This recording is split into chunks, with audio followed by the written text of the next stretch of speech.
Hello সবাইকে, কি খবর সবার? অনেক দিন পর ছোট্ট একটা মিনি ব্লগ নিয়ে চলে আসলাম। আজকে ছিল চৈত্র সংক্রান্তি, সেজন্য রান্নার আয়োজন। আমাদের চৈত্র সংক্রান্তিতে ঘরদেরকে ভোগ দেওয়া হয়, সেই আয়োজনই চলছে। এখানে 5 রকমের ভাজি চলছে, এখানে আলু পটলের ডালনা প্রায় হয়ে গিয়েছে। তো সব কিছু মিলে আজকের এই ব্লগটা আশা করি আপনাদের খুব ভালো লাগবে, দেখতে থাকুন। এখানে পায়েস কমপ্লিট, মোটামুটি রান্না প্রায় শেষের দিকে। তখন থেকেই আমি ভিডিওটা শুরু করেছি, এর আগে সময় পেয়েছিলাম না তাই।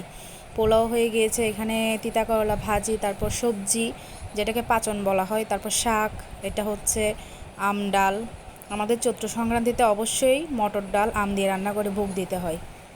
এটা ছিল তিতা করলা শুক্তা, তাও মটর ডাল দিয়ে। তারপর আছে এখানে চাটনি, অম্বল, যেটাকে অম্বল বলা হয়। মাঝখান দিয়ে আরতি একটু ছোট্ট করে দেখে নিলাম। তারপর হচ্ছে এটা বুকের ছবি, আরতির পর ভোগ নিবেদন করা হয়েছে। সবার নমস্কার করার পর আমি একটু করে ভিডিও করলাম। ভিডিওটা আজকের মতো এখানেই শেষ, বেশিক্ষণ করতে পারিনি যেহেতু মিনি ব্লগ, তাই আর ভিডিওটা বেশি দূর বাড়াইনি।